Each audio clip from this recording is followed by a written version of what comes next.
Welcome to the Thornton Review, the show designed with you in mind. If it's important to you, it's important to us.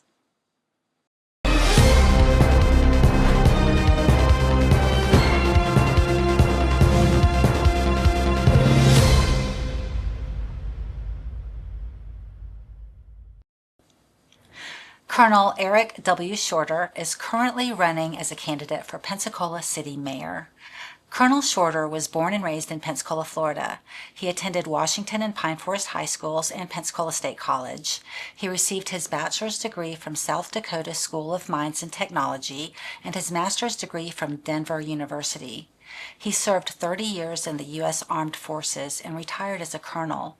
During his career, he gained experience running large-scale organizations with populations of over 35,000 people. He served as the Assistant Chief of Staff, G1 Adjutant General. His civilian career was at Chevron, Oak Point, Lucent Technologies, and Avaya.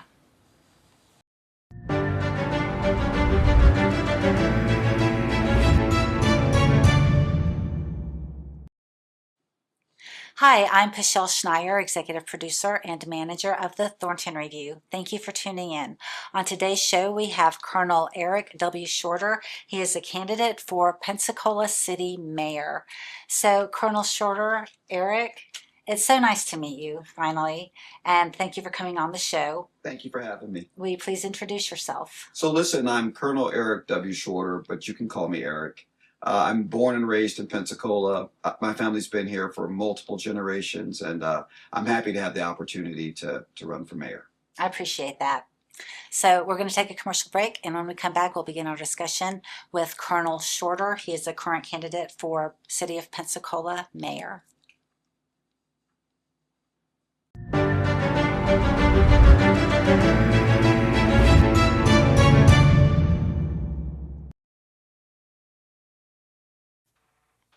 Hello, I'm Colonel Eric W. Shorter, and I'm running for mayor. As a true son of Pensacola and a product of multiple generations of public servants in this city, I know what it means to serve. The spirit of servitude led me to serve our country, the world, and now I'm here to serve Pensacola. My goals are simple. I want to create vertical economic initiatives, which translates to good-paying jobs. Affordability. I want to address the housing affordability crisis. Neighborhood revitalization. Something as simple as the addition of a sidewalk, a street light, or a park renovation goes a long ways with improving Pensacola residents' quality of life. Education reformation. I want to ensure that our children and young adults are prepared to meet today's demanding job market. Citywide opportunity is possible, and I'm not guessing. I'm positive. Vote for me, the positive choice.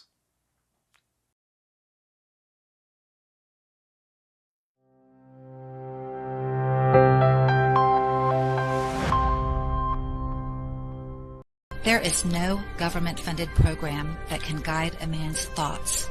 Only God can do that.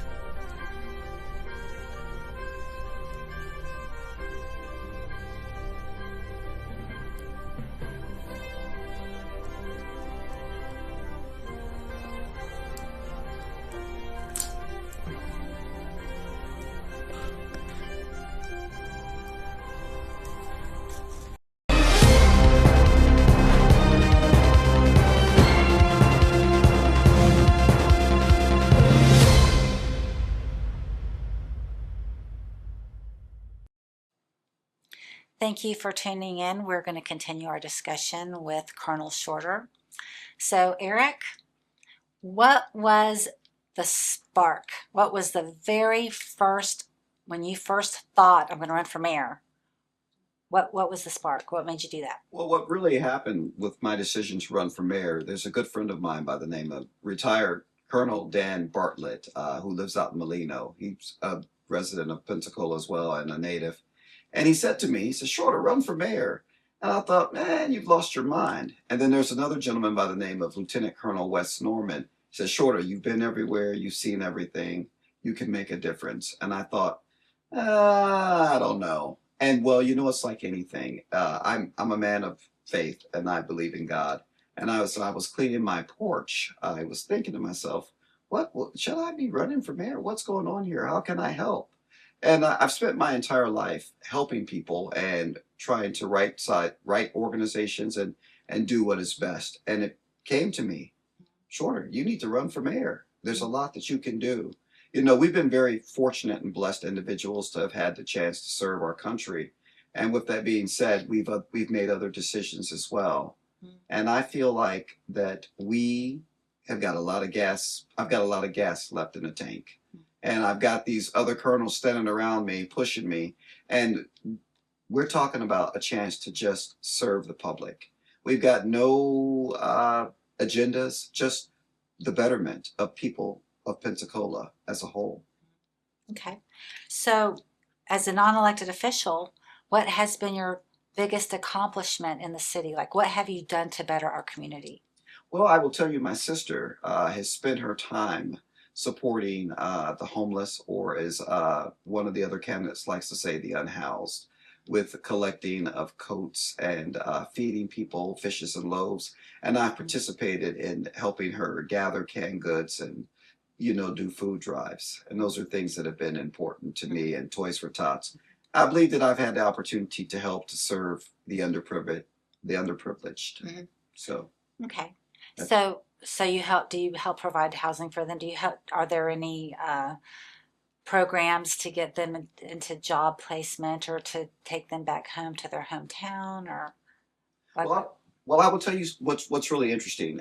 Since you asked that question, that's one of the pillars of my platform, is to actually to be able to assist with what is going on with the homeless population. Okay. I do have a plan to address the homeless population. Wonderful. Having had the chance to serve time overseas, we've seen things. We've managed large populations of people, 150,000 personnel in CENTCOM, to include, you know, military personnel, civilians, contractors, foreign nationals, and displaced people and borders. And having a chance to manage displaced people and work out in the desert, I have figured out exactly how we began to address that population. And in fact, me and my team, like I said, Colonel Dan Bartlett and Colonel Tracy McMillian and Colonel Wes Norman, have all gotten together, and we have started writing operations plans to assist the unhoused population, the homeless population. To assist them to, Well, I what, guess we probably don't want to just explain every single no, program. ma'am, we don't. But my thought process is to we want to get them off of the street. We want to ensure that they get the social services that they need. We want to make sure that we provide mental health, services for them, as well as drug rehab, because each one of them is going to have something different Yes. that needs to be addressed. And then we want to move them from the population where we do our intake into a little village, which would allow them to continue to be close to grocery stores, work opportunities, as well as drug rehab and mental health clinics. So we don't want to just get them in, and we don't want a revolving door. We want to get them in, get them well, and get them moved on and back and integrated into life and being productive citizens here in Pensacola. I like that idea. It is possible. Well, ma'am, we have mapped it out. You have to have a good team who knows how to work with people, because some of those people are impossible to work with. Well, I will tell you one of the things that's kind of interesting. I understood the need that they had, but I did not understand what was going on with the people as a whole. Uh-huh. And my friend Colonel Wes Norman, on the other hand, has worked hand in hand and has had interaction with them. And he's been very adamant, Eric, we're not going to have a revolving door. And I'm like, I hear you, Wes. And also, Dan Bartlett, his wife, actually works with them. And he's like, listen, she can retire at any point in time, but she feels like if she retires, there'll be nobody to assist that population. So, you know what? With the knowledge that we've got and the money that the American people have spent on us, let us come here and let us right this problem. We can do it. It is possible. Yeah. Well, it's kind of a perpetual thing. Yes, ma'am. It's not like a homeless reduction task force. It's a homeless perpetuation task force, because there's always going to be homeless people. And a lot of people say that because we have programs here, it draws homeless people in from other areas, or it enables people to be homeless here. Yes, ma'am. Because there are communities, like look at Gulf Breeze. There's no homeless people in Gulf Breeze. And why is that? Is because they don't allow it. Yes, ma'am. There are no programs in Gulf Breeze for homeless people that I know of. I don't know if there are or not. And I'm just using Gulf Breeze as an example. I don't know what they have, but there are communities where there are no programs and there are no homeless people. But Pensacola just seems to have a program on every corner and a lot of homeless people. Well, you know, that's an interesting observation there. My thought process is that we've got all of these churches Yeah. everywhere. And Mhm. at some point in time, you know, I have to ask, are we doing everything that we can to move these people? Mhm. But it is a known fact that the homeless were here when Jesus was here. So Right. the homeless will be with us always. We're not going to be able to help every person because Right. everybody doesn't want to be helped. But we can help those that do want to be helped. Absolutely. So that's my thought process Yeah. with that. Yeah. I'm all for helping people. The ones that want to be helped and the ones that are able to be helped. Yes, ma'am. By all means, they went through hard times. There's situational and there's defective. Yes, ma'am. Some people are homeless because it's a situation in their family, in their job, in their health. Something happened where they became homeless. And then there's defective. There's the drug addicts, Yes, the ma'am. mentally ill, the people who refuse to conform to Yes, the ma'am. parents or society or to a job. They cannot hold a job. They want to do drugs. They want to live on the street.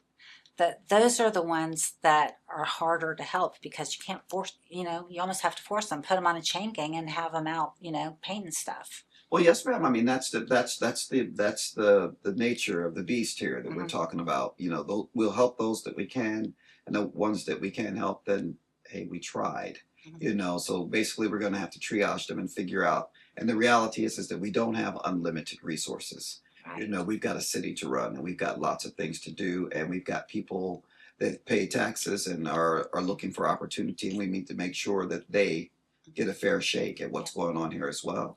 And I think a lot of churches do have outreach. Mhm. They have their ministries, they have their oatmeal breakfasts and their sack lunches that they give out. And I'm sure that they minister, to them while they're eating, while they serve the food. They have a pastor or, an elder or somebody Mhm. come, say a prayer and, to bless the food and to give a message. Yes, ma'am. And hopefully they hear the message. Some of them just, I don't know, their hearts are hardened and they're just not hearing it. Well, you know, it said, well, I understand perfectly what you're saying. And, you know, the thing is that I don't think that we can ignore the problem. You Right. know, it's like that song says, we didn't start the fire, we just tried to fight it. And you're right. So we can do the best that we can do. But at the same time, like I said, you know, we still have to take care of the other residents in Pensacola as well. So I think that if we start to work with the current population that we have, oh, inevitably we are going to end up with probably people, you know, coming through. But if we can put people back together, then let's do that. And for the ones that we can't, then what do we do? So, what do you see as the biggest problem in the city right now? That's a really good question because I have been out on the streets, beating the streets, and asking people, you know, what do you see? And I've discovered that from all of the people, everyone's got a different gripe or complaint. Right. But I will tell you, probably overall, it's been affordability. And I've been thinking, okay, you know, affordability. So what exactly are we talking about? So now I needed to, you know, do a little bit further investigating I and try could to give figure you a out list. of affordability. Yeah, Well, you know, things building are. materials. Yes, ma'am. But you know, things are relative to the person that we're dealing with, and Yeah, you know, when yeah, it yeah. comes to Everybody has affordability. their own list. Yeah, Yes, ma'am. But I will tell you, affordability and housing affordability. yeah. And I said, okay, that's something that we can work with. We have spent the time working on solutions on how it is that we address the affordability Right. crisis. I've got a plan for that. Yeah. So do I. Oh, well, you know, well, I will tell you what's really interesting. I've got three possible ways that it could be done. And with that being said, I'm looking at areas that may have not gotten as much attention, you know, as some other areas. But I Yeah. want to kind of go into those areas. And I don't want to use the word gentrify because that scares people, but I want to invest some money Sure. and to look at some of the lots and let's do some new builds and Mhm. let's maybe Yeah. get some grant money and fix up some houses and we can get people into affordable houses. And like you said, building supplies. So the question is, That's why do we everything do? is so expensive, is because any type of repair, try to buy a new air conditioner for a house. Yes, You ma'am. can't do it. I had a friend just the other day that told me it was Yeah. $6,500 for It an used air to be conditioner. $1,500 I remember. I just remember. a few years ago. So my question is it possible for us to have builders to build potentially at $100 a square foot? I say it is. Now, maybe a little bit more with the current economic waves that we've got with respect to fuel and, bringing in materials. So it may be a little bit more, but I think that we can get the cost down if we actually lean into it. And so, like I said, we've developed three potential ways to address the affordability crisis here in Pensacola. Can be done. Can be done, and I'm not guessing. I'm excited about that. Right. I am too. Oh, Absolutely. absolutely. I'm really excited about it because with me talking about addressing the affordability crisis, it gets into my thought process with respect to other industries and things that we could do in Pensacola. And so I will tell you that I know that it is possible to bring in jobs and that pay a decent wage that will allow people to afford to purchase a house, to send their kids to college, to take vacations. Right. And we all know that if those types of jobs come in that pay these types of salaries that I'm looking at between $60,000 to $80,000 a year, a rising tide will definitely lift all ships. Mhm. And so what was once unaffordable will now be affordable. It is entirely possible. Mhm. And I tell you, I've had an opportunity to go down to the dock and speak with the current director, Mr. Lance Scott. Okay. And while I was over there, we talked to him about the possibility of different things that we could do with expanding the dock and bringing in some additional work. We all know that currently they've got three main businesses there. They've got GE Ravalis, which makes windmill blades, currently the ones that they utilize here, inland, and then they've got CMEX, which is cement that comes in by barge that is downloaded into hoppers there, and then it's sent out by truck. And they've also got American Magic, which we've been talking a lot about with sailboats, but we still have the capability to do more. And yes, there are issues with the berthing around the current dock and things of that nature, but we can address those issues. In fact, myself and Colonel Dan Bartlett spoke with Mr. Lance Scott about what it was that we could do. And what I'd like to do is I'd like to lean in and turn the dock into, make it part of the National Strategic Defense Initiative and make it an auxiliary port. Hmm. It is possible. We have seen it. Dan is a member of NDTA, and so we've been talking about how to make the dock into an economic engine downtown and start to spur some growth. So what would that do? What do you mean? Like importing things Oh, for it's entirely. nationwide? Yes, ma'am. It is entirely possible. We've been over in Saudi Arabia and we've been looking at shipping lanes and things of that nature. Right. And we know that it is possible to establish shipping lanes. Once upon a time, that dock was very, very vibrant and very busy, and a lot of people worked. But since for the last 20 or 30 years, that's not been something that it's been used for. It kind of exists, and most people know that it's there, but they don't really pay attention to it. But I know that it is an economic engine, and it can spur growth in Pensacola. We can do a lot of things. So that's interesting that you bring that up. So as far as affordability, uh, we need to look at like our taxes. Yes, ma'am. And in order to lower taxes, and I just have in my brain that in order to eliminate property tax, Mhm. we have to eliminate waste, fraud, and abuse and budgets that and projects and departments that are not necessary. We know that there's waste, fraud, and abuse going on in the city. Yes, ma'am. I don't want to name right now, Yes, ma'am. but something has been called out publicly just recently about a controversial department or trust that is going on, and it's going to be on the table whether or not to dissolve it.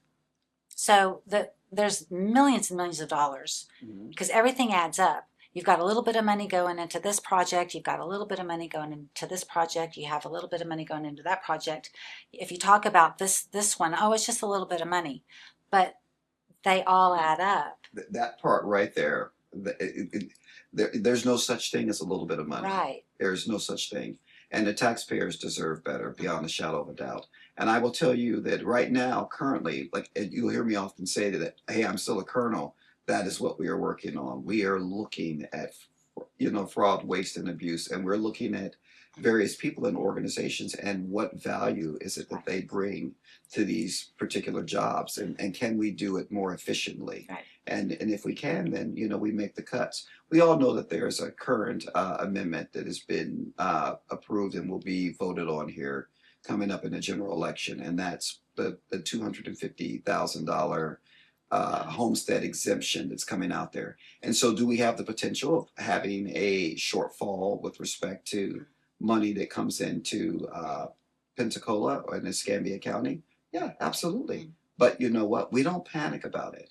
What we do is we begin to look at all of our programs and we start to streamline our organizations, and we do just what you said. We figure out where we can make the cuts, and we look for the waste, and we look for the fraud, and we look for the abuse. I will tell you, the Doge report came out, and I had an opportunity to look at it, Right. to see what we could do better, Right. and we can do better, and the taxpayers Well, why aren't deserve we? us. Why isn't somebody already cutting this stuff out and putting Pensacolians Pensacola first? first. Well, I Yeah, will tell you this. What is interesting? I did an because a interview. lot of people are lining their own pockets. The people who are heads of these departments are lining their own pockets and stealing our tax money from us. And that is an absolute no-go. Yeah, And it is interesting that I we're don't know having why it's this. still going on. That is interesting. That is an absolute no-go. I just had this conversation with someone the other day in Dillard's, and I told them that I will prosecute you. And if you have any shadow of a doubt that I will prosecute you, you can ask Major General Justin Swanson. Will Shorter not prosecute you? I will prosecute you and investigate you. And when I find what I've been looking for, we're going to do what's right. Right. And why people don't have the will to act is beyond me. I know. I'm sorry. We don't. They're break the allowing law. it to go on, and That's we're being public stolen trust. from.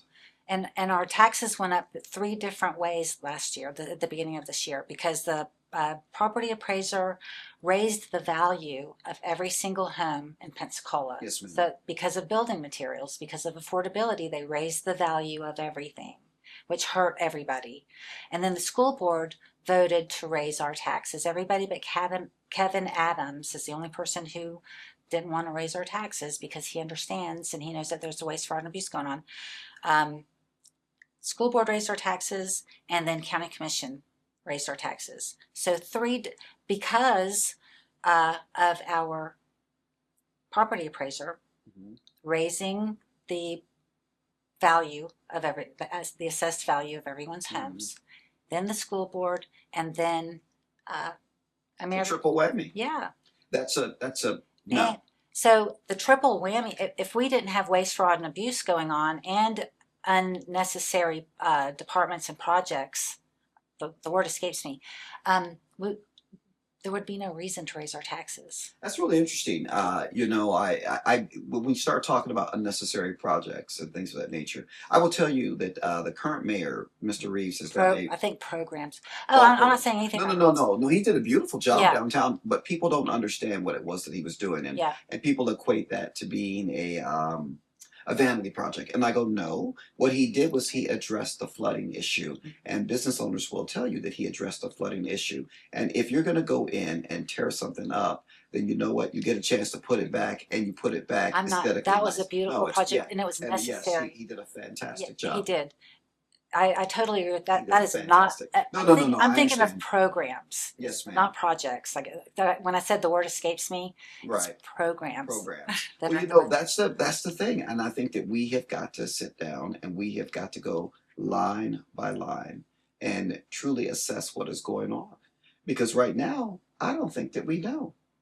And in Right. fact, I've been down Well, to city it's council. going to take a group of men like you, a Doge team, local, who cares, who's to go through and look at it. Yes, ma'am. maybe maybe more than one team. I will tell you what's interesting. So I have been attending city council meetings, and as I began to attend the city council meetings, I'm listening, and they were talking about the budgets and their ability to see what was going on, and then they're like, "Well, we haven't looked," A lot of them don't know what's and I'm going like, on. "Whoa, whoa, whoa, whoa, whoa, whoa! Listen, you got to handle that The money ones who are like it's voting for, yours." the ones whose job is to vote on the budget and major policy, don't even know what's going Aren't on. dialed in. They have no idea. And I Well, know because I was on the Citizens Advisory Committee. I mean, there's so much you can't know everything. yes, ma'am. I was on the Citizens Advisory Committee at ECUA, Okay. and there's so much you don't know everything. I There's no way. I will tell you, you know, it's interesting. And as I began this journey to become mayor, we were talking about affordability and we were talking about property taxes. And I will tell you that I believe that Pensacola, the city, is artificially small and has been artificially small for years. And I've been looking, it looks like we've got roughly 56,000 residents in the city limits of Pensacola and 350,000 people out in the county. And I said to somebody, I was looking at the overall budget and the amount of money that was brought in. They brought in like $534 million, or maybe $526 million. And I was looking at what the county had paid in versus the city. And I was looking at the breakdown of the money, like how some of the money was spent for the Downtown Improvement Board and other programs. And as I began to look at that, I thought to myself, well, why is this? It looks like to me the county has the ability to do some things that we're not doing. And I'm like, we needed to address that. I kind of feel like I think there needs to be more collaboration between the city and the county in order to do the things that we need to do. And now, like I said, the city's artificially small. The city should have grown. There are people that live out in the county that are right there who will tell you that they live in the city. And they're right there off of Fairfield, but you know they're replacing their septic tank. They can't, you know, and this is the twice, you know, in a lifetime when the city should have at least have grown out there and provided those services. But at the same time, I'm of the opinion that, you know, when I look at the county, I'm thinking that what we have here is we have taxation without representation, and we've got Yeah. multiple, you know, governments operating. And so, and of course, I'm pretty sure there are some people right now that are probably squawking because I'm talking about this. But the reality It is needs to that be we talked only about, have and it needs to be squashed. we only have so much money and resources, and we've got to be smart with the money and the resources that we have. Yeah. Because I don't think that one person can look at the budget No, ma'am. and say, okay, we need to get rid of this. It takes a team. And so the team that we have right now is currently the city council, because that's their job, is to look at the budget and decide what we're going to spend our tax Mhm. money on. They don't know everything. They can't. If I was on city council, I would have a team, because I would know that I can't do all of that myself. I don't know how to look at a budget. And I have a list of men and probably, you know, some women who I would want on my team to Absolutely. help me look at the budget to make sure that there is no waste, fraud, and abuse going on. Well, look, I have to smile because, like I said, at this very moment we are doing this, and a good friend of mine, the chief of staff, Colonel Egley, has been digging into all of the budgets. I'm a director, and she looked into one of my friends who is another director, and she goes, "He's got a slush fund over there." And I kind of laughed about it, and I went, "Oh, yes, I've known for a long time that they have, you know, kept a little money to the side to do different things that they needed to do." Yeah. Well, that ends today. And I will tell you that if I am mayor, then you know what? We're going to have to go line by line. We're going to have to get together. We're going to need to put together a team and figure out how do we implement best business practices, because we have a fiduciary responsibility to all of the taxpayers that are out there Yeah. to do the best that we can with their money. And if we're not doing it, if we're not doing what is right, then we don't need to be doing it. I tell people all the time, if it doesn't make dollars, it doesn't make sense. Well, I want to find out what the very first thing you're going to do when you're elected, but we're going to take a commercial break first. Yes, ma'am. So, the Thornton Review is a civic engagement show with a purpose to spread awareness by interviewing local elected officials, candidates, and professional leaders. This is information you won't get anywhere else. We're going to take a commercial break, and when we come back, we'll continue our discussion with Colonel Eric Shorter, candidate for City of Pensacola Mayor.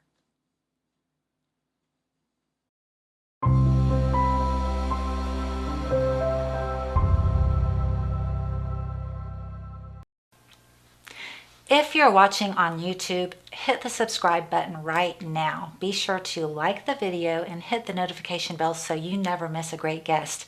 We provide this content as a public service, and it helps our channel when you like, subscribe, and hit the notification bell. You can watch us at our YouTube channel, The Thornton Review, at The Thornton Review 7810, our website, thethorntonreview.com. On Vimeo, please follow The Thornton Review. Please like our Facebook page, The Thornton Review Show, on TV, WBQP Channel 12, and WBQP on Roku and Fire Stick.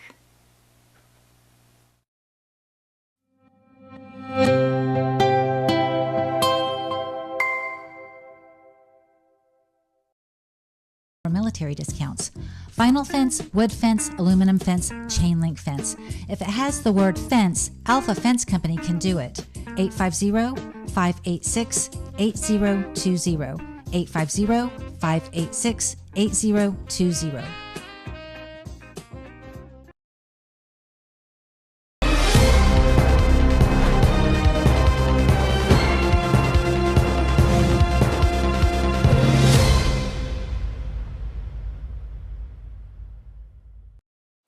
Thank you for tuning in. We're going to continue our discussion with Colonel Shorter. He is a candidate for City of Pensacola Mayor. So when and if you're elected, what's going to be the very first thing you do? Okay, first and foremost, we're going to have to do a 30, 60, 90. So with my first 30 days, we need to start the process of coming in and looking at all of the budgets of the programs, which includes directors, everyone. Yep. Because we need to know exactly what we're looking at. And I will tell you what you will find is that as you come in and you turn over the rocks, there are bugs up under these rocks. I will tell you as a military officer, I will come into an organization and all of the higher ranking people are prepared to meet you and greet you, and they're all polished and everything's great, sir, and this and that. And I'm thinking, yep, that's yeah, okay, great. Now I want to talk to the E3 and I want to talk to the E4. And when you go to talk to some of the people who are the underlings and you start to ask them questions, they will tell you what is truly going on within an organization. You know, sir, I haven't been fed. Sir, I haven't had my pay. I haven't been promoted. You know, that's what I'm looking for. I'm looking for the rot that is in these organizations. And then as we begin to figure out what is bad, then we can figure out what it is first that we need to fix. And we need to look at everybody across the board. Right. Everybody. So, you know, as you come through, you look at all of your department heads, you look at all of the different employees, you know, it's just amazing what you will find. And I think as we move past the 30, 60, 90, because we're probably not going to be able to get to everybody. I mean, there's roughly 800 to 850 employees, but we need to look at everybody and we need to look at the services. I will tell you that, I've listened to people talk about their garbage service and what's going on with it. Okay, so what's going on with it? Why are we not able to hire people? Or is it the maintenance on the trucks? What is it that we need to do in order to be able to improve what we're doing?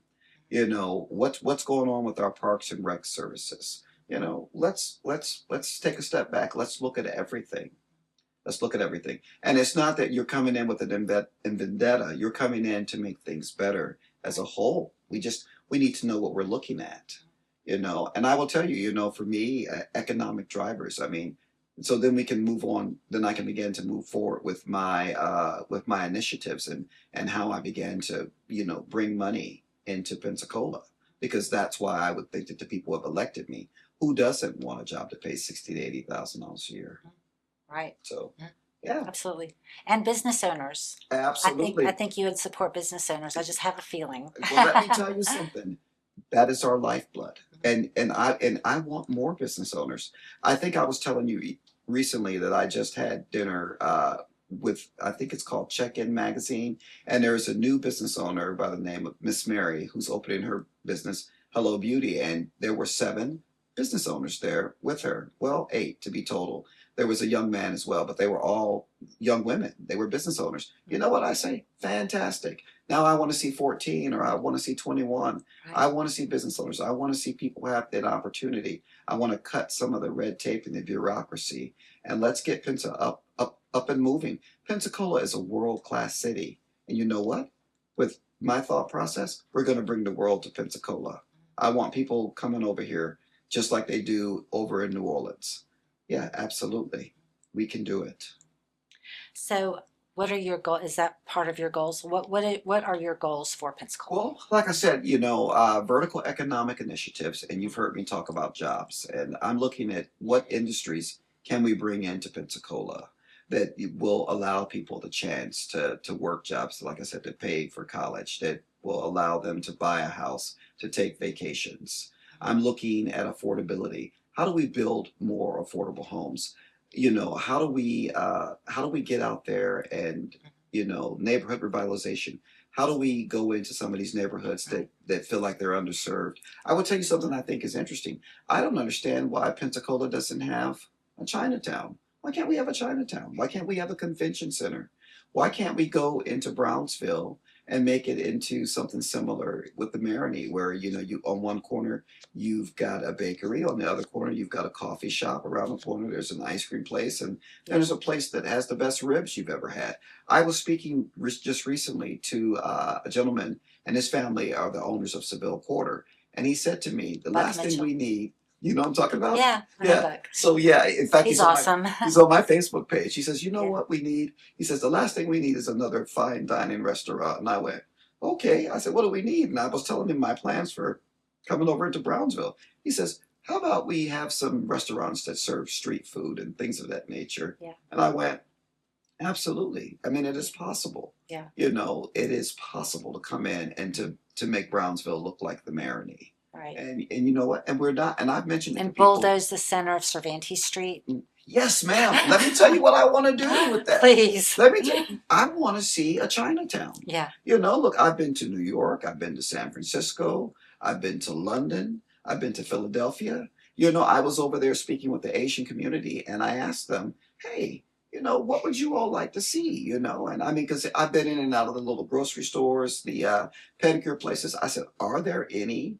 And you know what one of them said to me? There are no fine dining Asian restaurants, whether they're Vietnamese, Chinese, or anything like that. And I went, what about a Chinatown? Why shouldn't we have something like that? Why can't we have bless you. Why can't we have Antique Alley out there on Navy Boulevard and let it be a draw for people, coming into Pensacola? Why can't we have a convention center? Pensacola is beautiful, and we can do a whole lot more than we're doing. What other industries can we bring in here? Let's not just, do one thing. Let's do multiple things. We can, like I said, Pensacola's world class. And I've had the privilege to grow up in Pensacola and to know what it's like. And, and I've heard so many people, oh, I'm going over to Destin. And the first thing I do is I stick out my tongue, and I'm like, oh, why would you do that? I know. And I've heard people tell me, It's so overpopulated. yeah, but you know what people tell me? Pensacola has a soul. Yeah. And it's the people, and we saw that. Pensacola is so important because it is America's first settlement. It was here before St. Augustine, and then hurricanes came and wiped it away, and St. Augustine, it was already, that's why St. Augustine is the oldest permanent settlement. Yes, ma'am. But we have a rich architectural integrity.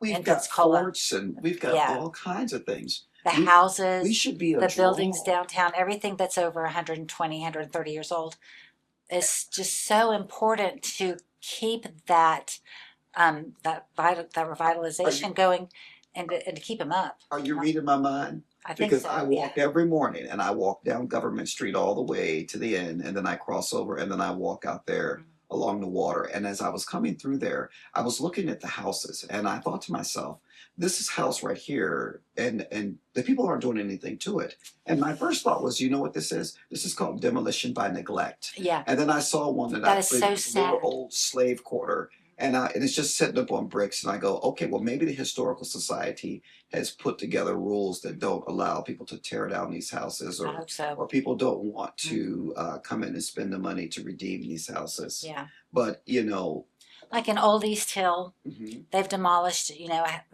I know to exactly demolish. what you're talking about. And it's like a 4,000 square foot Victorian. I've been inside it. It was beautiful. Yeah. And the owners just didn't do, it had broken windows, it needed a new roof, it was probably raining inside the attic, who knows.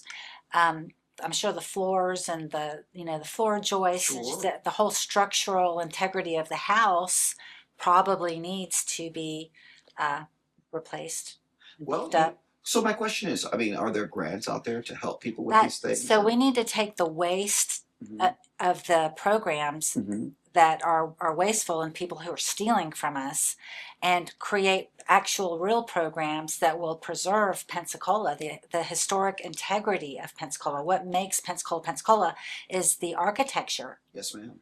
and the street grids. Well, I like what they did with the new houses that they built Mhm. downtown, because they are trying to keep in line with the historical the integrity of CRA it. overlay. Uh-huh. Yes. And I've seen that, and you know, it's interesting. I've spoken with Leslie a gazillion times, and she's been, you know, been adamant about, hey, this is what it needs to look like as we began. You Yeah. know, we have a need for more. But these old houses, instead of just letting them get to where you have to tear them Mhm. down, there needs to be some guidelines in Old East Hill. Everything within the city is within the city limit. Any Mhm. house that's over 100 years old has to be preserved. I mean, we need an ordinance to Well, preserve these houses, like I wouldn't be the against it. the North Hill. And then people are like, well, property rights, Mhm. but the North Hill Preservation Mhm. Association is not the largest, but it is the oldest Mhm. uh, preservation in the state of Florida, and they're doing a great job of keeping those houses are being preserved and Preserved. conserved, and new roofs when they need it, Oh yeah. whatever new that they need when they need it.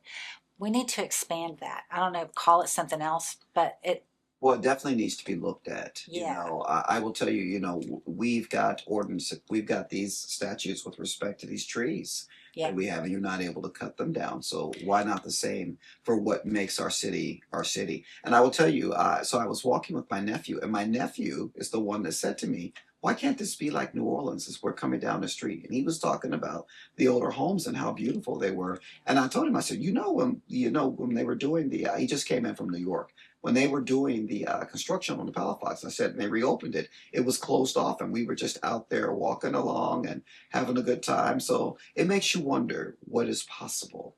You know, what can we consider? What can we do? Right. You know. Well, go ahead. Oh no, there's a friend of mine here, and that is what she does. Mm. She Nanette Chandler Construction. She comes Renovates. in and she renovates and restores old homes. That is her passion. That is her whole business.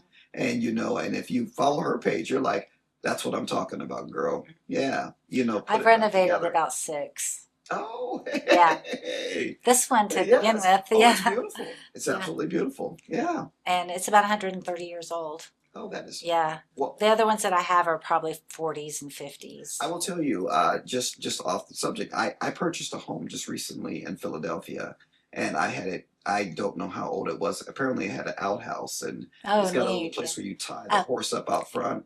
And I had it gutted to the studs, oh, and I'm bringing it back. yeah. If it hasn't already been dug, Mhm. if you dig up that outhouse, Mhm. they didn't have garbage service back then, so that's where they threw their trash. So you would find old bottles, maybe Oh. broken plates, and any like medicine bottles, Mhm. Coke bottles, anything that they would drink out of, because everything was glass back then. There's no plastic. Oh. There was no like yard. Okay. There Okay. was no landfill waste, that they threw it away because there was already a hole. So Wow. that's And where just they right down in the threw hole. away their Well, stuff. it's a. And so in the 1970s, Mhm. prospecting was a big thing, and men who, probably women also, Mhm. who collected bottles, the Okay. bottle collectors, would go around downtown Pensacola and find out where the outhouses were, and use their prospecting rods Okay. to poke down into that find the outhouse where it was, because now it's all covered over. Nobody knows where they were. But they would dig. So every backyard in the city of Pensacola has been dug up Wow. Well, you by know bottle what? collectors. That's And I interesting. knew a couple. Yeah, They're that like, is oh yeah, absolutely I've interesting. already dug them So all up. I live downtown in Pensacola, and I live in an older house too. I live in a Craftsman, and I've found, you know, shards of older bottles and things Yeah, in the around my yard. house. Uh, Yeah, I hadn't found anything, you know, that yeah, I think that's, it's you know, probably been dug that's up. not, yeah, that's not broken up, you know, but you know, I may have to get out there with my metal detector and see what's going on. Yeah. So, Yeah. So, well, I will tell you, you mentioned these programs and people who have been stealing or money's being misappropriated It and is. things of that nature. Yep. And that's a serious offense, It and just that needs to needs to stop. be So that needs to be somebody, addressed. somebody who has the authority to make it stop. And I'm not saying prosecute anybody. Mhm. Because my heart isn't like wanting anything bad for anybody. Right. I just want the bad stuff to To stop. stop Yes. and put it to good, Yes. Yes, which ma'am. good is, putting Pensacolians first. Let me tell you something. We don't do anything unless it's legal, moral, and ethical. Mhm. And if you can fall in those three things, then we can operate. If it is not legal, moral, and ethical, we're not going to do it. And we also have to be very cognizant is what do the optics look like Right. when we do things. We need to be cognizant. What do the optics look like? Mhm. And if you operate from that premise, I can assure you, you will have the public support and you are doing the right thing. So, and sometimes Absolutely. the right thing isn't always easy, And with that being said, it may mean we prosecute someone and you're like, oh, I love that person. Yes, and they're a Well, thief. yeah, depending on what it is. Well, Yeah. were they acting with malice and Right. what were they doing? So, and like I said, we have, if you are a steward of the people's money, you've got to do the right thing. And I will tell you, one of my big things is that I'm into accountability and responsibility. You will be accountable and you will be responsible for what you do. And I want the same for me. So if I'm elected mayor and you see me roaming down the street and you yell, Mr. Mayor, well, then you come right on over here and tell me what's going on. And if I can't fix it right then and there with a phone call, then we'll get you into the office and we will work on it and I will update you and I will let you know. And I myself personally think you have got to get out and about and you've got to be seen and you should be accessible. And you know what? You show up to, the city council meetings and things of that nature because sometimes people have got questions, you know. That's what you've got to do. Yeah, it's networking And and working with people. listen, I'm a firm believer in management by observation. I'm going to find out what you're doing in your organization. You know how? Because I'm working it out of your office today. Hmm? You're like, what is the mayor doing here? I'm working out of your office today, and I'm going to see exactly what's going on. And I have to laugh because Colonel McMillian will tell you, we need a hammer. They're like, send shorter. Wait a minute. How did I get that name? I just want it to be By the right. book, right. By the book. Yes, ma'am. I appreciate that. Yeah. Yes, ma'am. I want it by the book. And in a logical, sensible way. Sometimes by the book. I mean, there's always exceptions to every rule. Well, we You write have to ETP. put logic. Yeah. We write an ETP. We write an exception to policy, Mhm. but if it's by the book and and it's an exception to policy, Mhm. here's what it looks like. And I tell you, some things need to be done on a case by case basis. Sure. I was talking to a Absolutely. young lady, and forgive me if I'm straying off. I was talking to a young lady, and she had worked as a travel nurse. And she told me that she had spent the majority of her life as a travel nurse. And travel nurses take assignments in different cities. But she still maintained her home in East Hill. And she was concerned that now that she is retired and she's not making the same money she was making, she was concerned about her property taxes and she's over age 65. And she was like, well, I tried to get the big benefit, but because of the rules and I had been out of state, and even though they could look and see that I had never purchased any other properties because, the travel nurses they get a stipend to stay wherever they're at or rent wherever they're at. Yeah. Well, over the period of time, she says, I come back here and I ask for it and there's nothing they can do. And I said, no. What they should have done, they should have pulled you out because that is a different case and look and see what you have going on. And then at which point in time they say, hey, we're going to grant that, Yeah. So, well, my idea for property taxes, Mhm. can I share that with you? Yes, ma'am, absolutely. Okay, so my idea would be that you assess the homesteaded value Mhm. at the year and the price that you bought it for, Okay. and it's grandfathered in at that. And it will never be assessed higher until you go to sell it. I mean, Which- obviously, when you go to sell it, you get it appraised and assessed. Yes, But if you're ma'am. living But that's there, not a bad idea. That's a wonderful idea. if you actually. are living There. there for 60 years Then, there and you you're are. retired, but then your property taxes are what, $5,000 a year? How is that That's fair? terrible. How is that fair? That- Let's suppose you're a school teacher Uh-huh. and you had purchased a home at $40,000 when you were younger, Right. and now your property has It's gone up, three hundred and up, up. twenty thousand. Yeah, and you can't afford And that's what that. has happened. And you know what? We cannot have that happening to our That's what they citizens did to and our us. people. So they raised our taxes. And I'm not naming names. I got you. I'm just saying, Yeah, how this all city, came about. county, yeah, because there is waste, fraud, and abuse going on in these projects, That should have these been, programs. I mean, yeah, not that, projects, yeah, programs. that should have been Maybe some of the that should projects. have been the last resort. Oh, what's going on there also? Yeah. And Instead of at some raising our point, taxes, they need let's to look at the there needs budget and we say, need what can we eliminate? accountability and responsibility. Yeah. I will tell you that Because we've got as a lot of waste, fraud, and abuse going on. We need to raise their taxes because we can't manage the No, budget you without can't. raising the taxes. Well, you And know there's what? waste, fraud, and abuse You going on. manage your budget at Doesn't home. make No any one comes in sense. and gives you more money. So you know what? You figure out where you can cut the waste. I'm gonna waste and abuse my own money. Oh, I don't need the government to do you it. don't need any help. Yeah, Right. I agree wholeheartedly. I mean, I agree. if I work for it, I can do what I want with it. I agree. If And my what was name the key word? work, You bingo. And you know business what? owner. And I want work. And I want people to Yeah. have work, and I want people to be able to do things. Yeah, but I'm a firm believer. We don't do that. And you have a responsibility to taxpayers to be a good steward of their money. And so we need to look at things. And if someone has raised a red flag or sent up a red star cluster, then you know what? All eyes need to be on what is being told, and it needs to be assessed. And And it a needs to red be flag has stopped. just recently gone up, just huge. And at that point in time, you know what? All eyes, everyone should be looking over there to see what is transpired. That is an absolute no-go. We don't do that. No, at no point in time. We don't do that with the taxpayers' money. We just don't. Well, And we if need to you're stop going to do that, because they are doing. then we need to be gone. Because then you know what? If you know about it and you are not attending to it, then guess what? You're just as culpable. Right. Yeah, absolutely. Is city council a full-time job? Oh, I know mayor is, No, but I know it's not. And it would be for me. I mean, because I don't know how you could do it without, if your job is to vote on the budget and major policy, there's so much going on. How could you not spend every waking moment researching it?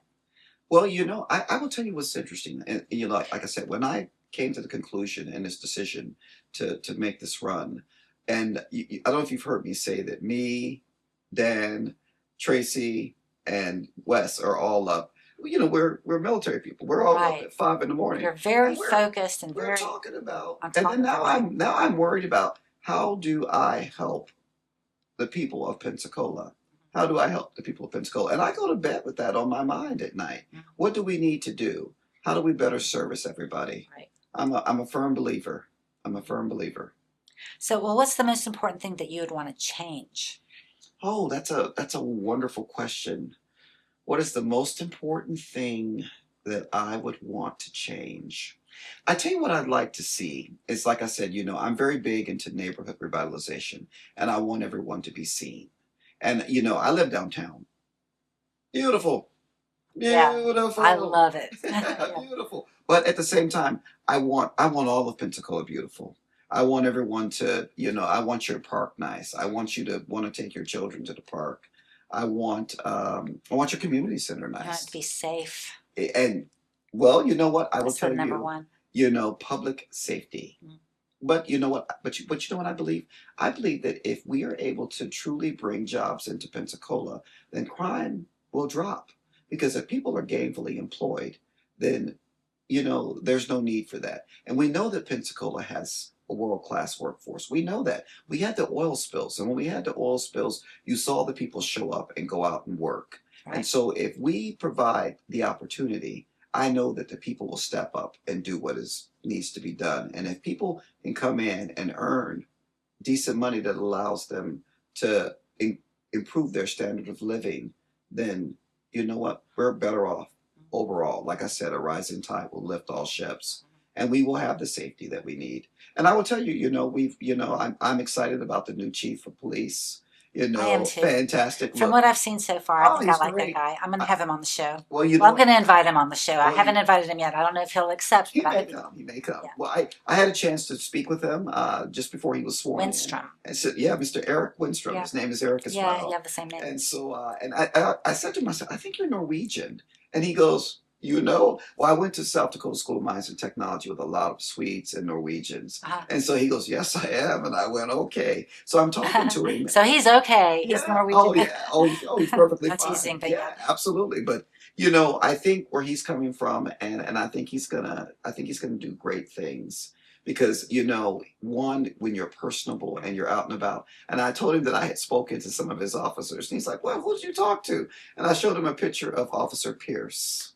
And another fantastic officer. But I stopped and asked him, I said, what is going on, in Pensacola that I need to know? Because remember, I know what I know, but I don't know what you know. And so I asked Officer Pierce, and he told me that he had attended a lot of the neighborhood, associations meetings Okay. and what was going on with them. And I was like, oh, okay. So he had an idea, and I said, okay, well, let me start to attend some of those. So I got over to the Woodland Heights meeting because I want to see what is going on internally in your neighborhood. And of course, when you've got police officers doing things like that, you begin to build community relations, and that is important. And I was showing that to the new chief of police, and like I said, he was very personable, and you know what? That's what you're looking for. I remember a couple of chiefs back. I think Mathis. I was out eating, and I saw him one day.